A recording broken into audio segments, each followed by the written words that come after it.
আপনারে আমি 1 গুণ্ঠা জমিন দিছি, 1 গুণ্ঠা জমিন 1 বছরের জন্য 30,000 টাকা নিছি। 1 বছর পর 30,000 টাকা দিয়ে দিব, জমিন দিয়ে দিবেন। এই 1 বছর আপনি জমিনে চাষাবাদ করছেন, এটাই তো এলাকায় চলে সুদ। এটা কি দেখছেন? চেহারা খারাপ হয়ে গেছে সবার। হ্যাঁ, এটা সুদ। এই তো আমি বললাম না, সাদা প্রাইভেট কারটার দিকে তাকান সবাই, সাদা দেখছেন? এবার এদিক তাকান, এটা কার আমি জানি না। আমি যদি এটা দিয়ে আইসা থাকি তো গাড়ির নাম্বার হবে 4782 সাথে। এখন শুনেন, মনে করে নেন একটা সাদা প্রাইভেট কার দিয়ে আমি আসছি। এই সাদা প্রাইভেট কারটা ওনাকে 10 দিনের জন্য দিছি। তাকান এদিকে, এই গাড়িটা 10 দিনের জন্য দিছি। কয়দিন? খুব শুনেন, মন দিয়ে শুনেন, কিন্তু এটা খুব জরুরি মাসালা। 10 দিনের জন্য গাড়িটা দিছি। দেওয়ার পরে এই একটু মন দিয়ে শুনতে দেন সবাই। গাড়িটা দেওয়ার পরে 10 দিনের জন্য 10,000 টাকা নিছি, সিকিউরিটি হিসাবে গাড়িটা দিছি। 10 দিন পর 10,000 দিয়ে দিব, গাড়িটা দিয়ে দিব, বা 1 লাখ টাকা নিলাম। এখন ওনার ছেলে কি করছে, বাচ্চা মানুষ, আব্বা আমি একটু গাড়িতে উঠমু, মন চাইছে 10 দিনের মধ্যে। উনিও কি করছে, এই গাড়ির দরজা খুইলা ওনার ছেলেরই নিয়ে একটু বসছে গাড়ির সিটের মধ্যে, একটু কিছুক্ষণ বৈশা আবার নাইমা গেছে। সুদ। এই সামান্য সময় সুদি কারবার করছে। হ্যাঁ, লা ইয়াজুজুল ইনতিফা বিশাইইল মারহুন। ওনার কাছে আমি গাড়িটা বন্ধক রাখছিলাম, এই বন্ধকি জিনিস দিয়ে উপকৃত হওয়া জায়েজ নাই। ওনার কাছে জমিন 1 বছরের জন্য বন্ধক রাখছে, এই বন্ধকি জমিনের মধ্যে চাষাবাদ ফসল করা জায়েজ নাই। যদি করে সুদ, যদি না করে বন্ধক, এটা জায়েজ আছে। কথা বুঝে আসছে? এখন জানি আপনাদের থেকে একটা প্রশ্ন আসতে পারে, অগ্রিম বলে দিই কি প্রশ্ন। হুজুর, যদি দেওয়ার সময় কিছু টাকা দিয়ে দেয়, দেওয়ার সময় যদি কি দিয়ে দেয়, এটার নাম বাটপারি। বলেন কি জায়েজ নেই? এই কাজই করেন না। হ্যাঁ হ্যাঁ, এটা করেন না। ভাড়া দেন, ভাড়া জায়েজ আছে, ভাড়া জায়েজ। ওনারে আমি জমিনটা দিব 1 বছরের জন্য, 5,000 10,000 ভাড়া নিব, টাকা আর পাবে না। আমি জমিন 1 বছর পরে পেয়ে যাবো, শেষ, টাকা পাবে না। এটা লিজ, ভাড়া, এটা জায়েজ। সবার কি বুঝে আসছে? বিভিন্ন এলাকায় মসজিদের জমিন এইভাবে বছরে লাগায় সুদি টাকা মসজিদে লাগানো হচ্ছে। তাহলে বলেন তো, শেষে যে সুদের কথাটা বললাম, মুসান্নাফে আব্দুর রাজ্জাকে এই জাতীয় একটা সুরত আছে। এক ব্যক্তি আরেকজনে ঘোড়া দিছে, ঘোড়া বন্ধক দেওয়ার পর তো টাকা নিছে বা যা নিছে, ওই বন্ধকি ঘোড়ার উপরে উনি একদিন উঠছে। ওঠার পর যিনি দেখছেন আলেম বড় তাবি, উনি বললেন, তুমি কি করলা? এটা না বন্ধকি ঘোড়া? হ্যাঁ। তুমি উঠলা কেন? এই তো সুদি কারবার করলা। বন্ধকি জিনিস দিয়ে উপকৃত হওয়া জায়েজ নাই। কি কথা বুঝে আসছে? বলেন আমার সাথে, বন্ধকি সম্পদ দিয়ে বলেন আরো জোরে, সবাই বলেন, বন্ধকি সম্পদ দিয়ে উপকৃত হওয়া জায়েজ নেই। হ্যাঁ, জায়েজ নেই। তাহলে জমিন দিমু, টাকা নিলাম, এই জমিন শুধু ওনার কাছে থাকবে সিকিউরিটি হিসাবে। টাকা যদি মেরে দিই, এই জন্য থাকবে। চাষাবাদ ফসল কিচ্ছু করবে না, শুধু রেখে দিবে। টাকা দিমু, জমিন দিয়ে দিবে, এটার নাম বন্ধক। কিছু করবে, এটার নাম সুদ। বুখারী শরীফ হাদিস নাম্বার 2766, 2766 নাম্বার হাদিস। ক্বালা রাসূলুল্লাহ সাল্লাল্লাহু আলাইহি ওয়াসাল্লাম, আল্লাহ নবী বলেন, ইজতানিবুস সাবাল মুবিকাত, 7টা ধ্বংসাত্মক অপরাধ থেকে তোমরা বাঁচবা। কয়টা ধ্বংসাত্মক অপরাধ? 1 নাম্বার শিরকু বিল্লাহ, আল্লাহর সাথে শিরিক করবা না। আল্লাহর সাথে ভুলেও শিরিক করবেন না। আল্লাহর সাথে শিরিক করা এটা সবচাইতে বড় অপরাধ। সহিহ বুখারী হাদিস নাম্বার 2653 নাম্বার হাদিসের বর্ণনা। আল্লাহ নবী বলেন, আল কাবাইর, সবচেয়ে বড় কবিরা গুনাহ হলো আল ইশরাকু বিল্লাহ, আল্লাহর সাথে শিরিক করা। সবচেয়ে বড় কবিরা গুনাহ, তাহলে শিরিক করা যাবে না। 1 নাম্বার আল ইশরাকু বিল্লাহ, আল্লাহর সাথে শিরিক করা যাবে না। সহিহ বুখারী হাদিস নাম্বার 7520। আল্লাহ নবীর সাহাবা আব্দুল্লাহ ইবনে মাসউদ প্রশ্ন করলেন, হুজুর সবচেয়ে বড় অপরাধ কোনটা? আল্লাহ নবী জবাব দিলেন, আনতাজালা লিল্লাহি নিদ্দান ওয়া হুয়া খালাকাক, আল্লাহ তোমারে বানাইলেন, তুমি আল্লাহর সাথে কাউকে শিরিক করলা, এটা সবচাইতে বড় অপরাধ। সহিহ বুখারী হাদিস নাম্বার 6861। এই হাদিসে নবীজিকে এক সাহাবা প্রশ্ন করলেন, সবচাইতে বড় অপরাধ কোনটা? আল্লাহ নবী জবাব দিলেন, আনতাদউ লিল্লাহি নিদ্দান ওয়া হুয়া খালাকাক, তুমি আল্লাহর সাথে শিরিক করা অথচ আল্লাহ তোমাকে বানাইলেন। মুসলিম শরীফ হাদিস নাম্বার 5018। ক্বালা রাসূলুল্লাহ সাল্লাল্লাহু আলাইহি ওয়াসাল্লাম, আল্লাহ নবী বলেন, লাআনাল্লাহ, ওই ব্যক্তিকে আল্লাহ অভিশাপ দেয়, মান লাআনা ওয়ালিদা, যেই ব্যক্তি তার বাবা মাকে অভিশাপ দেয়। কোন সন্তান তার বাবা মারে অভিশাপ দেয়, আল্লাহ তার অভিশাপ দেয়। 2 নাম্বার, আল্লাহ ছাড়া অন্যের নামে পশু জবাই করলে ওই ব্যক্তিকে আল্লাহ অভিশাপ দেয়। আল্লাহ ছাড়া অন্য কারো নামে পশু জবাই করা শিরিক। বলেন সবাই কি? আল্লাহ ছাড়া কারো নামে পশু জবাই করা কি? শিরিক। আল্লাহ বলেন ফাকুলু মিম্মা যুকিরা রাসমুল্লাহ, খাও ওই পশুর গোশত যেই পশু জবাই করার সময় আল্লাহর নাম না হয়। সূরা আনাম আয়াত নম্বর 118। খাও না ওই গোশত, সূরা আনাম আয়াত নম্বর 121।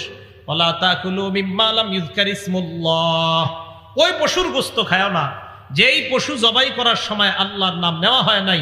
ওই পশুর গোশত খাও যেই পশু জবাই করার সময় আল্লাহর নাম নেওয়া হয়েছে। যেই পশু জবাই করার সময় মুহাম্মদ রাসূলুল্লাহ সাল্লাল্লাহু আলাইহি সাল্লামের নাম নেওয়া হয়েছে। যেই পশু জবাই করার সময় খাজা মুঈনুদ্দিন চিশতি রহমতুল্লাহর নামে জবাই করা হয়েছে। যেই পশু জবাই করার সময় আব্দুল কাদের জিলানীর নামে জবাই করা হয়েছে। যেই পশু জবাই করার সময় শাইখুল হাদিসের নামে জবাই করা হয়েছে। যেই পশু জবাই করার সময় মুফতি আমিনীর নামে যদি জবাই করা হয়, এই পশুর গোশত খাওয়া হারাম না হালাল?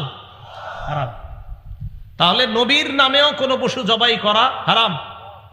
পশু জবাই হবে কার নামে? আল্লাহর নামে। কি কথা মনে থাকবে? তাহলে মানুষের নামে পশু জবাই করা হারাম। এই খিচুড়ি আপনাদের মাঝে বিলাইলে খাবেন না, হারাম। একদম অন্তর মরে যাবে, দিল মরে যাবে, নামাজে মজা পাবেন না, ছেলে সন্তান পড়াশোনা করবে না এগুলারে। এই জন্য মসজিদে মাঝে মাঝে যে মিষ্টিগুলা দেয়, যদি অনেক হালাল মিষ্টি আছে, আমি বলি বাচ্চাদেরকে এটি খাওয়ায়েন না।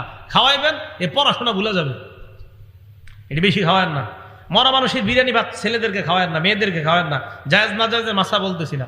মরা মানুষের খাবার আপনার সন্তানাদিদেরকে খাওয়ায়েন না। এটা স্কুলে পড়ুক, মাদ্রাসায়, কলেজ, যেখানেই পড়ুক, এগুলা খাইলে দিল মরে, ব্রেন নষ্ট হয়, মেধা নষ্ট হয়, খাওয়ায়েন না। আল্লাহর নামে যা জবাই করা হয় সেটা খাও, আল্লাহর নামে যা জবাই করা হয় না সেটা খেও না। তাহলে আসেন আবার বুখারী শরীফের 2766 নাম্বার হাদিস, 7টা অপরাধ থেকে বাঁচো। 1 নাম্বার শিরিক করা, 2 নাম্বার সিহরু জাদু করা থেকে বাঁচো। জাদু কাউকে করব না, অন্য কেউ যেন জাদু না করে আমল করা। ফজরের পর 3 বার কুল হু আল্লাহ, 3 বার কুল আউযু বিরাব্বিল ফালাক, 3 বার কুল আউযু বিরাব্বিন নাস। মাগরিবের পর 3 বার কুল হু আল্লাহ, 3 বার কুল আউযু বিরাব্বিল ফালাক, 3 বার কুল আউযু বিরাব্বিন নাস। বিছানায় যখন যাবেন 3 বার কুল হু আল্লাহ, 3 বার কুল আউযু বিরাব্বিল ফালাক, 3 বার কুল আউযু বিরাব্বিন নাস। করার পর হাতে ফু দিবেন, শরীর মুছবেন, এই হয় সামনে এভাবে মুছবেন শরীর। তাহলে ফজরের পর, মাগরিবের পর বিছানায় গেলে কুল হু আল্লাহ কয়বার? ফালাক, নাস। আর কোন নামাজের পর? মাগরিব। ফজর, মাগরিব, বিছানা। বলেন ফজর, মাগরিব, বাকি রইল কয়েকটা নামাজ? জোহর, আসর, এশা। জোহরের পর কুল হু আল্লাহ একবার, কুল আউযু বিরাব্বিল ফালাক একবার, কুল আউযু বিরাব্বিন নাস একবার।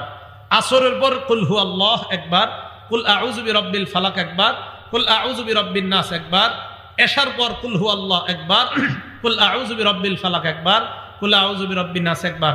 এবার আমি নামাজের নাম বলবো, আপনারা সংখ্যা বলবেন। বলেন জোহরের পর কয়বার করে?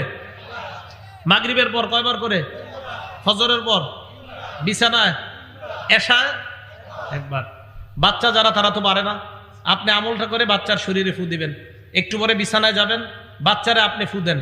সকালবেলা বাচ্চা স্কুলে যায়, মাদ্রাসায় যায়, মা যারা আছেন আপনারা আপনার বাচ্চাকে এইগুলা পরে ফু দেন। ফু দেওয়ার সময় বাচ্চার মুখ দিয়ে বলান, পরেন আমার সাথে, বিসমিল্লাহ তাওয়াক্কালতু আলাল্লাহ লা হাওলা ওয়ালা কুওয়াতা ইল্লা বিল্লাহ। আপনার বাচ্চারে আপনি মুখ দিয়া বলায়া এটা বলে পাঠান। স্কুল থেকে আসার আগ পর্যন্ত, মাদ্রাসা থেকে আসার আগ পর্যন্ত আল্লাহ নিজ জিম্মায় এই বাচ্চাকে হেফাজত করে আবার আপনার কাছে পৌঁছাবে। এগুলো আমাদের আমল। তাহলে মনে থাকবে না? তাহলে জাদু থেকে বাঁচার জন্য আমলগুলা করব। আল্লাহ আমাদেরকে তৌফিক দান করেন।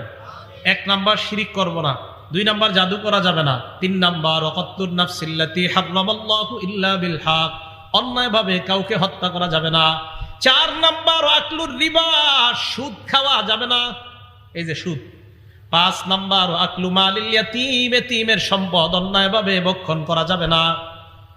আপনাদের এলাকায় এতিমের সম্পদ ভক্ষণ করে কিভাবে?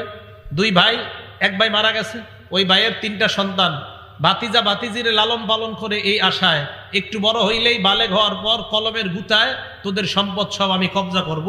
এরকম পশু মার্কা আচরণওয়ালা কিছু লোক সমাজে পাওয়া যায়। যারা সম্পদ ছিনিয়ে নেওয়ার জন্য এইভাবে ব্যতিব্যস্ত হয়ে থাকে। আল্লাহ বলেন এরা পেটের মধ্যে ইয়াকুলুনা ফি বুতুনিহিম নারা, আগুন ঢুকায়, আগুন। আল্লাহ আমাদেরকে এই আগুন খাওয়া, এতিমের মাল খাওয়া মানে আগুন খাওয়া থেকে হেফাজত করেন। 5 নাম্বার। 6 নাম্বার আত-তাওয়াল্লি ইয়াউমাজ যাহফি, জিহাদের ময়দান থেকে পলায়ন করা যাবে না। 7 নাম্বার ওয়াকসফুল মুহসানাতিল মুমিনাতিল গাফিলাত, সতীসাধী নারীকে মিথ্যা অপবাদ দেওয়া যাবে না। এই 7টার মধ্যে সুদের কথা আছে না নাই? তাহলে সুদ খাওয়া দুনিয়া ধ্বংস হওয়া, আখিরাত ধ্বংস হওয়া। আল্লাহ আমাদের সকলকে সুদ থেকে বেঁচে থাকার তৌফিক দান করেন। মনে আসেনি সিরিয়াল? 1 নাম্বার সুদ খাওয়া, আল্লাহ নবীর সাথে যুদ্ধের ঘোষণা দেওয়া। 2 নাম্বার সুদ খাওয়া মানে কিয়ামতের ময়দানে পাগল অবস্থায় ওঠা। 3 নাম্বার সুদ খাওয়া মানে আপনার গলার মধ্যে ফাঁস লাগায় রাখছে মনে হবে এমন অবস্থায় ওঠা। 4 নাম্বার সুদ খাওয়া এলাকার জন্য আল্লাহর আযাব বৈধ করা। 5 নাম্বার সুদ খাওয়া মানে এলাকার মধ্যে খাদ্যের অভাব দেখা দেওয়া, ফসলে বরকত না হওয়া। 6 নাম্বার সুদ খাওয়া পেটটা বিশাল বড় বাড়ির মতো হওয়া, পেটের মধ্যে সাপ দেখা যাওয়া। 7 নাম্বার সুদ খাওয়া আপন মায়ের সাথে ব্যভিচার করা। 8 নাম্বার সুদ খাওয়া মানে আপনার দুনিয়া আখিরাত ধ্বংস করা। 9 নাম্বার সুদ খাওয়া মানে কিয়ামত পর্যন্ত রক্তের নদীর মধ্যে সাঁতার কাটতে থাকা। কিসের নদী? জোরে বলেন কিসের নদী? সহিহ বুখারী হাদিস নাম্বার 2085, সহিহ বুখারী হাদিস নাম্বার 7047। 2টা হাদিসে এই কথা আসছে। নবী সাল্লাল্লাহু আলাইহি সাল্লাম ফজরের নামাজ পড়াইছে, পড়ানোর পর সাহাবাদের দিকে ফিরে বসছে। আমাদের এই মসজিদে বসে কিনা? ফজরের পর ইমাম সাহেবরা বসে না? বসে। নবীজি সাহাবাদের দিকে বসলেন, বসার পর সাহাবাদেরকে বললেন তোমরা রাতের বেলা কেউ স্বপ্ন দেখছো কিনা? তো সাহাবারা দেখলে বলতেন, ওই দিন কেউ কিছু বলে না। নবীজি বললেন রাআইতুল লাইলাতা রাজুলাইনি আতায়ান, রাতের বেলা 2 ব্যক্তি দেখলাম আমার কাছে আসছে। আসার পর ফাবতাসানি, আমাকে জাগ্রত করছে। জাগ্রত করার পর আমাকে বললেন ক্বালা লি ইনতালিক, আমাকে বললেন চলেন। আমি চলতে লাগলাম, চলতে চলতে ইলা আরদিন মুকদ্দাসা, একটা পবিত্র জমিনের কাছে আসলাম। এই জায়গায় হাদিসটা সংক্ষেপে, এটা মজার হাদিস, ওলামায়ে কেরাম জানেন, এরপরে বলছি 7047 বুখারী শরীফের হাদিসটা পড়ে নেবেন, অনেক মজা পাবেন। 7 শ্রেণীর অপরাধী, 6 শ্রেণীর অপরাধীর ব্যাপারে বলা হয়েছে, আরেক শ্রেণীর ব্যাপারে বলা হয়েছে, খুব সুন্দর কথা। তো 7047 পুরো বর্ণনাটা আছে, আর বুখারীর 2085 নাম্বার হাদিসের মধ্যে শুধু সুদের অংশটা আছে। তো নবীজি বলেন একটা পবিত্র জমিনের মধ্যে গেলাম, যাইতে যাইতে চলতে লাগলাম, হাত্তা আতাইনা আলা নাহরিম মিন দামিন, একটা রক্তের নদীর কাছে আসলাম। নদীর কাছে আসার পর নদীর মধ্যে তাকায় দেখলাম নদীর মধ্যে এক ব্যক্তি দাঁড়ায় আছে, আরেক ব্যক্তিকে দেখলাম নদীর কিনারায়। যাকে আমি নদীর কিনারায় দেখলাম বাইনা ইয়াদাইহি হিজারা, তার আশেপাশে পাথর আর পাথর দেখলাম। হঠাৎ আমি নদীর মাঝখানের লোকটার দিকে তাকায় দেখলাম ওই লোকটা সাঁতার কেটে নদীর কিনারার দিকে রওনা হয়। যেই মাত্র নদীর কিনারায় যায়, কিনারায় যাওয়ার পর পারে দাঁড়িয়ে থাকা যে লোকটা, ওই লোকটা একটা পাথর নিয়ে তার মুখ বরাবর মারে। ফালকামাহু হাজারা, এই জায়গায় আইসা পাথরটা লাগে। লাগার পর রদ্দাহু হাইসু কানা, পাথর লাগার পর সাঁতারকারী লোকটা আবার আগের জায়গায় চলে যায়, আবার সাঁতার কাটে, আবার পাথর মারে, আবার যায়। হাদিসে আল্লাহ নবী বলেন কুল্লামা জা আলিয়াখরুজা, যতবার বের হতে চায়, রামাল্লাযী আলা শাত্তিন নাহরি হাজারান, ওই ব্যক্তি একটা পাথর নিয়ে তার মুখের মধ্যে মারে আর বারবার নদীর মাঝখানে যায়। আমি প্রশ্ন করলাম এই লোকটাকে বারবার সাঁতার কাটে নদীর কিনারায় যাইতে পারে না। আল্লাহ নবীকে ওই 2 ফেরেশতা জবাব দেয় আকিলুর রিবা ইয়া রাসূলুল্লাহ, এরা হলো সুদখোর, কিয়ামত পর্যন্ত সাঁতার কাটবে, কিয়ামতের আগে নদীর কিনারায় উঠতে পারবে না। সুদখোর, এ সত্যি কথা, সত্যি আমাদের নবীজি সত্য কথা বলে। আমি আরিফ বিন হাবিব, আমি মিথ্যা কথা বলতে পারি, আমাদের নবীজি মিথ্যা কথা বলে না, আমাদের নবীজি সত্য কথা বলে। আমাদের নবীজি বলছেন যে এইভাবে সুদখোর কিয়ামত পর্যন্ত নদীতে সাঁতার কাটবে। আল্লাহ আমাদেরকে হেফাজত করেন, এই গ্রামের সকলকে আল্লাহ সুদ থেকে হেফাজত করেন, আমাদের পুরো বাংলাদেশ সারা পৃথিবীর মুসলমানদেরকে সুদ থেকে হেফাজত করেন। এই গেল 9 নাম্বার, সুদ খাওয়া মানে রক্তের নদীতে সাঁতার কাটা। 10 নাম্বার, যে ব্যক্তি সুদ খায়, সুদ দেয়, সুদ লেখে, সুদের সাক্ষী দেয়। কয় শ্রেণী বললাম? সুদ খায়, সুদ দেয়, সুদের কারবার লেখে, সুদের সাক্ষী দেয়, এই 4 শ্রেণীর উপর আমাদের নবীজি 24 ঘন্টা অভিশাপ দিতে থাকে। আমাদের নবীজির অভিশাপ 4 শ্রেণীর উপর চলতেই থাকে। দলিল নাসাই শরীফ হাদিস নাম্বার 5103 এবং 5104। আন আলী ইবনে আবি তালিব রাদিয়াল্লাহু তাআলা আন আন্না নবিয়্য সাল্লাল্লাহু আলাইহি ওয়াসাল্লাম লানা আকিলার রিবা ওয়া মুকিলা। নবীজি সাল্লাল্লাহু আলাইহি ওয়াসাল্লাম আকিলার রিবা, যে ব্যক্তি সুদ খায় তার অভিশাপ দেয়, ওয়া মুকিলা, যে সুদ দেয় তাকে অভিশাপ দেয়, ওয়া কাতিবা, যে সুদের কারবার লেখে তাকে অভিশাপ দেয়। কি করে? 3 নাম্বার, যে কি করে? সবাই বলেন 3 নাম্বার, যে কি করে? কোথায় চাকরি করা জায়েজ আমি বলবো না, জায়েজ বা না জায়েজ। যে সুদের কারবার লেখে তাকেও নবী অভিশাপ দেয়। আবার বলছি, যে সুদের কারবার লেখে, জোরে বলেন, হয় নাই, আরো জোরে, তাকেও নবী অভিশাপ দেয়। এ হলো 3 নাম্বার। 4 নাম্বার, ওয়া শাহিদা, সুদের সাক্ষী যে দেয়। আপনাদের এলাকার একজন আরেকজনকে 5 লাখ টাকা দিয়েছে, 10 জনের সাক্ষী রেখে বাজারে নিচে নাস্তা করাইছে 500 টাকা। করানোর পর তোরা সাক্ষী থাক, আমি তাকে 5 লাখ টাকা দিলাম, 1 বছর পর এই 5 লাখে 1 লাখ টাকা আমাকে সুদ দিবে। 10 জন মাত্র 500 টাকার নাস্তা করলেন, সুদের টাকাটা ছুঁয়েও দেখলেন না, খাইলেন না। হযরতে আলী বলেন, তাদের উপর তওবা করার আগ পর্যন্ত আল্লাহ নবীর অভিশাপ। সাক্ষী দেয় যে ব্যক্তি সুদের সাক্ষী দেয় তার উপর নবীর অভিশাপ। সুদ খায়েন না, বাপেরা সুদ খায়েন না, আমার চাচারা, বাবারা, ভাইয়েরা সুদ খায়েন না, বন্ধুরা সুদ খায়েন না। এলো 10 নাম্বার। 11 নাম্বার, সামান্য সুদ খাওয়া। বলেন, কি সুদ খাওয়া? সামান্য সুদ খাওয়া। কিতাবের নাম মুসনাদে আহমদ, হাদিস নাম্বার 22,007 নাম্বার হাদিস, 22,007 নাম্বার হাদিস। ক্বালা রাসূলুল্লাহ সাল্লাল্লাহু আলাইহি ওয়াসাল্লাম, আল্লাহ নবী বলেন, দিরহামু রিবান ইয়াকুলুহুর রাজুল ওয়া হুয়া ইয়ালাম আশাদ্দু মিন 36 জিনা। সামান্য পরিমাণ সুদ খাওয়া মানে 36 বার জিনা করার চাইতে বড় অপরাধ করা। সামান্য সুদ খাওয়া 36 বার জিনা করার চেয়ে বড় অপরাধ করা, সামান্য সুদ খাওয়া। তাহলে বলেন, কম সুদ বেশি সুদ হালাল না হারাম? 12 নাম্বার, 4 শ্রেণী এমন, যেই 4 শ্রেণীকে জান্নাত না দেওয়া আল্লাহর হক। মানে আমি আল্লাহ নবীজি সাল্লাল্লাহু আলাইহি ওয়াসাল্লাম বলেন যে আল্লাহ পাক রব্বুল আলামিন, যে আল্লাহ নিজের উপর অবধারিত করে নেয় যে আল্লাহ বলবেন আমি এই 4 শ্রেণীতে জান্নাত দিব না। কয় শ্রেণী? আল্লাহ বলবেন যে আমি আল্লাহ এই 4 শ্রেণীর জান্নাত না দেওয়াটা আমার উপর অবধারিত করলাম। কিতাবের নাম আল মুস্তাদরাক লিল হাকিম, হাদিসের কিতাব, হাদিস নাম্বার 2260 ক্বালা রাসূলুল্লাহ সাল্লাল্লাহু আলাইহি ওয়াসাল্লাম, আল্লাহ নবী বলেন, আরবাউন হাক্কুন আলাল্লাহ আল্লা ইউদখিলাহুমুল জান্নাহ ওয়া লা ইউযিকাহুম নাঈমাহা। 4 শ্রেণী এমন, যে 4 শ্রেণীকে আল্লাহ জান্নাতে প্রবেশ করাবে না, তাদেরকে জান্নাতের নিয়ামত আল্লাহ ভোগ করতে দিবে না।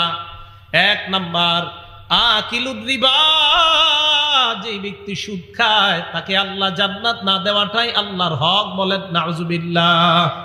2 নাম্বার, আকিলু মালিল ইয়াতীম, এতিমের সম্পদ অন্যায়ভাবে যে ভক্ষণ করে তাকেও আল্লাহ জান্নাত দিবে না। 3 নাম্বার, মুদমিনুল খাম, মদ পান করা অবস্থায় যে ব্যক্তি মারা যায় ওই ব্যক্তিকেও আল্লাহ জান্নাত দিবে না। 4 নাম্বার, ওয়াল আকুলি ওয়ালিদাই, পিতা মাতার নাফরমান সন্তান, তাকেও আল্লাহ জান্নাত দিবে না। কয় শ্রেণী? 4। সুদখোর, এতিমের সম্পদ ভক্ষণকারী, মা বাবা নাফরমান সন্তান, মদ পানকারী, এদেরকে জান্নাত না দেওয়াটাই আল্লাহর হক। মনে থাকবে কথাগুলা?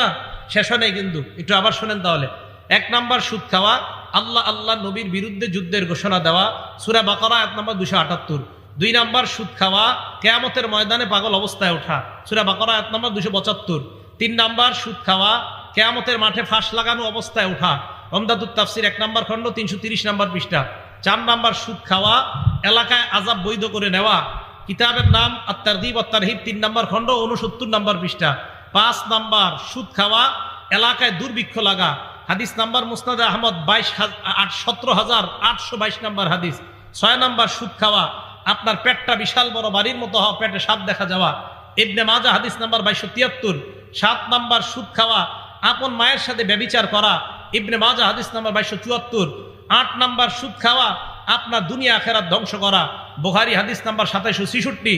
9 নাম্বার সুদ খাওয়া, কিয়ামত পর্যন্ত রক্তের নদীতে সাঁতার কাটা, সহিহ বুখারী হাদিস নাম্বার 2085।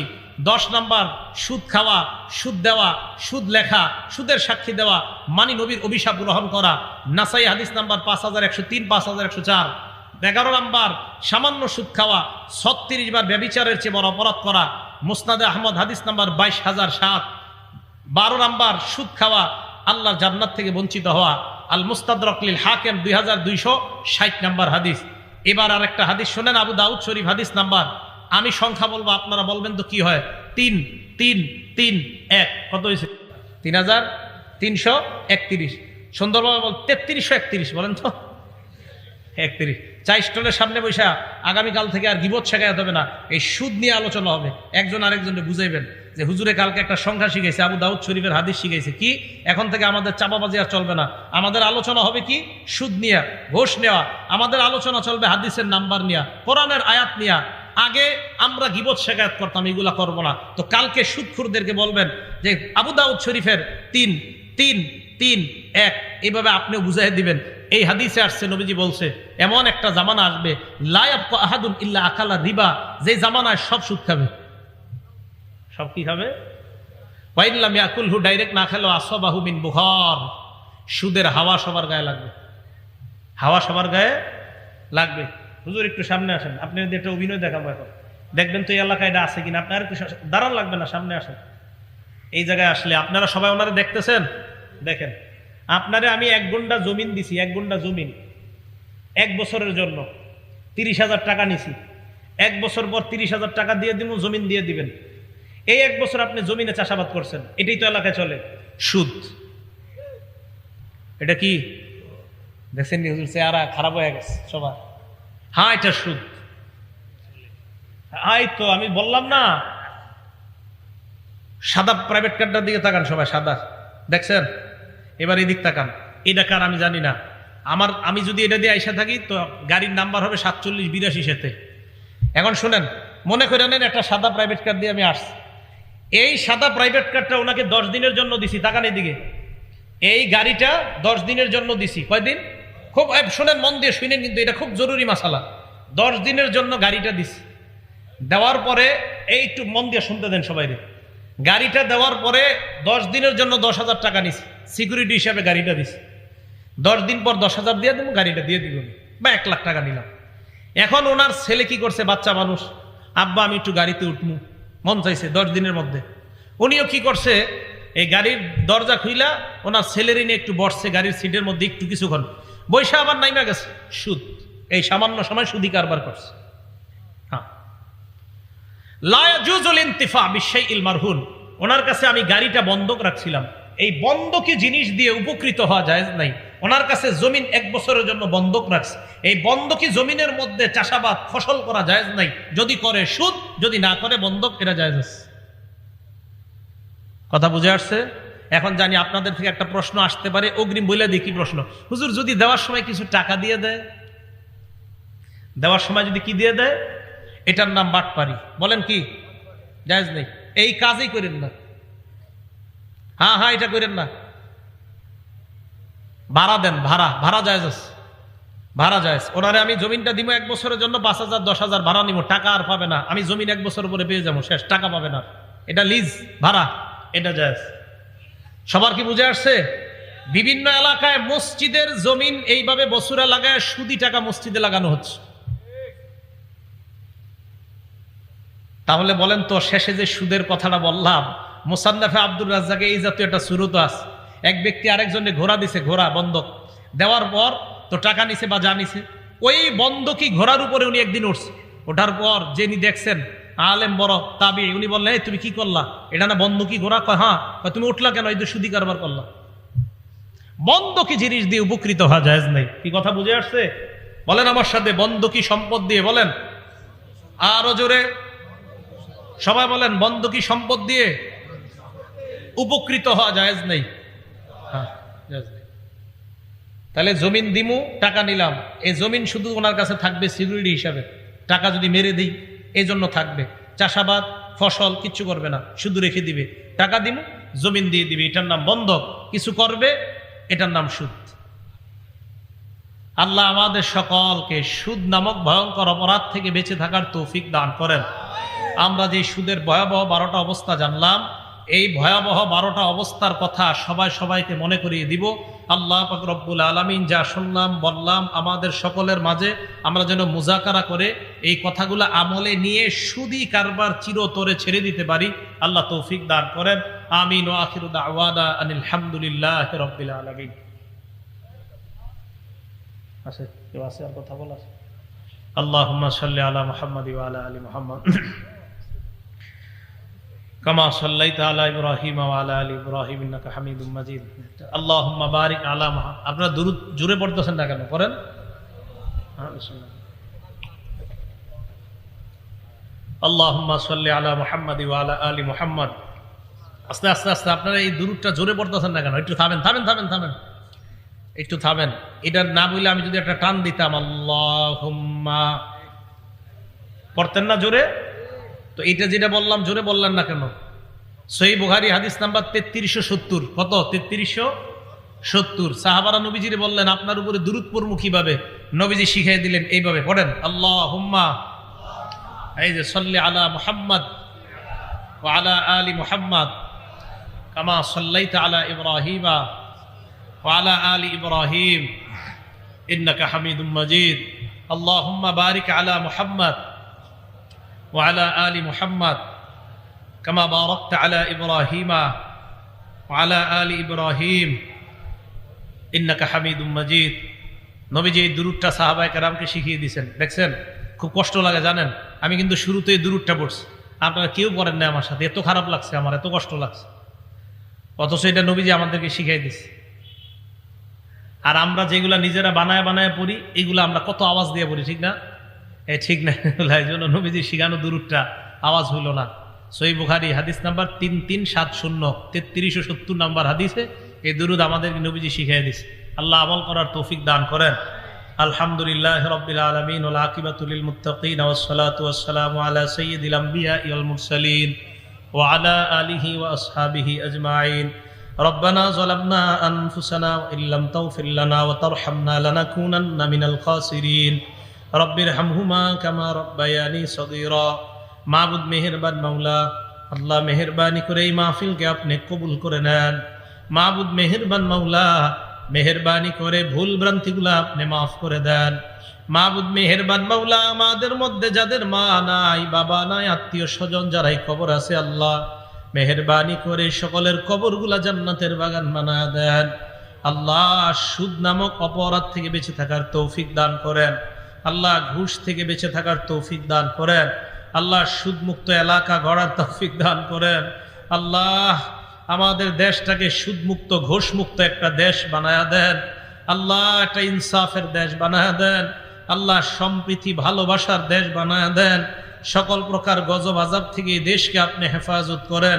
করোনা ভাইরাস সহ সকল গজব থেকে এই দেশকে হেফাজত করেন। মাবুদ মেহেরবান মাওলা, আল্লাহ সমাজের রন্ধ্রে রন্ধ্রে সুদি কারবার ঢুকে গিয়েছে। আল্লাহ মেহেরবানি করে এই ভয়ঙ্কর অপরাধ থেকে বেঁচে থাকার তৌফিক দান করেন। আল্লাহ বাবা ভাই আত্মীয় স্বজন, আল্লাহ সবাই যেন এই সুদের কারবার ছেড়ে দেয়। মেহেরবানি করে এই ভয়ঙ্কর অপরাধ থেকে সকলকে বেঁচে থাকার তৌফিক দান করেন। আল্লাহ আমাদের দোয়া আপনি কবুল করেন। আমরা কম খাবো, কম পরিধান করব, তবে সেটা যেন হালাল হয়, বেশিটা যেন হারাম না হয়। আল্লাহ হারাম থেকে বেঁচে থাকার তৌফিক দান করেন। আল্লাহ মুসাফির মানুষ ঢাকা আবার রওনা করব, মেহেরবানি করে সহি সালেমে নিরাপদে পৌঁছার ব্যবস্থা করে দেন। আল্লাহ আমাদের সফরকে আপনি নিরাপদ করে দেন।